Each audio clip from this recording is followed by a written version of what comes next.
दोस्तों, स्वर्ग के बारे में आपका क्या विचार है? क्या आप भी यही सोचते हैं कि स्वर्ग केवल एक ही स्थान है जहां सोने ही सोने हैं और कीमती पत्थरों से वहां की मकान बनी हुई है?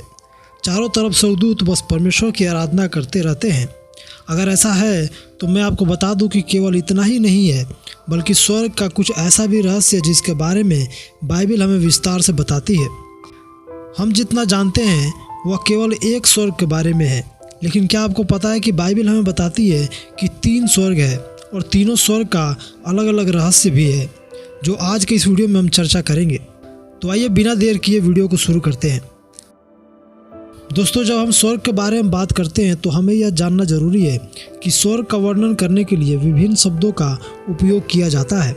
उदाहरण के लिए स्वर्गलोक या स्वर्ग स्थान, यह शब्द बाइबल में कई बार अलग अलग स्थान के लिए इस्तेमाल किया गया है और इन सब का एक ही मतलब है, स्वर्ग। ये स्थान अलग अलग समय पर अलग अलग प्राणियों और विभिन्न कार्यों के लिए उपयोग में लिया गया है। पौलुस ने तीसरे स्वर्ग के बारे में बाइबल में कुछ इस प्रकार से वर्णन किया है।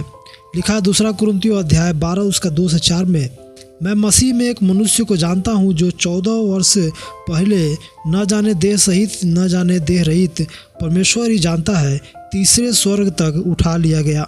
मैं ऐसे मनुष्य को जानता हूँ न जाने देह सहित न जाने देह रहित परमेश्वर ही जानता है कि स्वर्ग लोक पर उठा लिया गया, और ऐसी बातें सुनी जो कहने की नहीं और जिनका मुंह में लाना मनुष्य को उचित नहीं। यहाँ जब हम ध्यान देंगे तो समझ में आएगा कि 3 स्वर्ग है और जो तीसरा स्वर्ग है वह सबसे ऊपर है, जिसके बारे में पौलुस ने वर्णन करते हुए बताया है। यह वही स्वर्ग है जहाँ परमेश्वर का निवास है और पूरे ब्रह्मांड में सबसे पवित्र स्थान भी माना जाता है, जहाँ पर बोले जाने वाले शब्द इतने पवित्र हैं कि उन्हें बाहर बोलना उचित नहीं है। इस स्वर्ग में परमेश्वर का एक अद्भुत सिंहासन भी है जिस पर वह विराजमान होते हैं, और स्वर्गदूत लगातार रात दिन परमेश्वर की महिमा करते हैं लेकिन थकते नहीं हैं। लिखा है प्रकाशित वाक्य अध्याय 4 उसका 8 में, और चारों प्राणियों के 6 पंख है और चारों ओर और भीतर आंखें ही आंखें हैं, और वे रात दिन बिना विश्राम लिए यह कहते रहते हैं, पवित्र पवित्र पवित्र प्रभु परमेश्वर सर्वशक्तिमान, जो था और जो है और जो आने वाला है। यहाँ हम देख सकते हैं कि स्वर्ग के दूत परमेश्वर की महिमा बिना विश्राम किए रात दिन करते रहते हैं, और इन दूतों की विशेषता यह है कि इनके 6 पंख है और इनके चारों ओर आंखें ही आंखें हैं। प्रकाशित वाक्य की किताब हमें मध्य स्वर्ग यानी आकाश के बीच नामक एक स्थान से भी परिचित कराती है। यह वही स्वर्ग है जहाँ पर विभिन्न प्रकार के प्राणी आते जाते रहते हैं और जहाँ स्वर्गदूतों को भी देखा गया है। प्रकाशित वाक्य अध्याय 14 उसका 6 में लिखा है, फिर मैंने एक और स्वर्गदूत को आकाश के बीच में उड़ते हुए देखा, जिसके पास पृथ्वी पर रहने वालों की हर एक जाति, कुल, भाषा और लोगों को सुनाने के लिए सनातन सुसमाचार था। यहाँ जो हम देखते हैं कि आकाश के बीच में एक स्वर्गदूत उड़ता हुआ दिखाई दिया, यह मध्य स्वर्ग के बारे में बताया गया है, और यही है दूसरा स्वर्ग जिसे यूहन्ना ने अपने दर्शन में देखा और वर्णन भी किया है। इस दूसरे स्वर्ग में ही कई बार स्वर्गदूतों को देखा गया है, जो बाइबल हमें बताती है। सभी स्वर्गदूत एक जैसे नहीं होते हैं, बल्कि इन स्वर्गदूतों के अलग अलग काम हैं और अलग अलग रूप भी है। कुछ संदेशवाहक का काम करते हैं तो कुछ युद्ध करने का काम करते हैं, और कुछ है जो परमेश्वर के सामने खड़े रहते हैं उनकी महिमा करने के लिए। इनका एकमात्र उद्देश्य यही होता है कि परमेश्वर के कार्य को पूरा किया जाए। कुछ स्वर्गदूत ऐसे भी हैं जो युद्ध करने के लिए तैयार किए गए हैं, और ये स्वर्गदूत पहले स्वर्ग में पाए जाते हैं।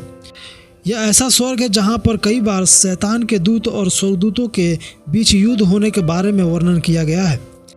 यूहन्ना ने अपने दर्शन में वर्णन भी किया है, जो हम पढ़ते हैं प्रकाशित वाक्य अध्याय 12 उसका 7 से 9 में, फिर स्वर्ग पर लड़ाई हुई, मिकाएल और उसके स्वर्गदूत अजगर से लड़ने को निकले, और अजगर और उसके दूत उससे लड़े परंतु प्रबल न हुए, और स्वर्ग में उनके लिए फिर जगह न रही, और वह बड़ा अजगर अर्थात वही पुराना सांप जो शैतान कहलाता है और सारे संसार का भरमाने वाला है, पृथ्वी पर गिरा दिया गया और उसके दूत उसके साथ गिरा दिए गए।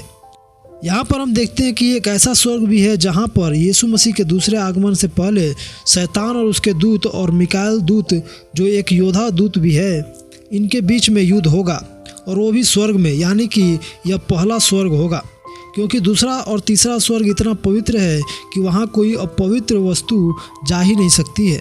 और इसीलिए जब शैतान उस युद्ध में हरा दिया जाएगा तब उसे पृथ्वी पर गिराया जाएगा, जो पृथ्वी के लोगों को बहुत ही सताएगा। लेकिन जब यीशु मसीह का आगमन होगा तब शैतान और उसके दूतों को अनंत काल के लिए आग की झील में डाल दिया जाएगा। आशा करता हूँ आज की इस वीडियो से आपको कुछ सीखने को मिला होगा। वीडियो को लाइक कर अपने विचार हमें कमेंट करके ज़रूर बताएं और चैनल को सब्सक्राइब कर ले ऐसे ही और वीडियो के लिए।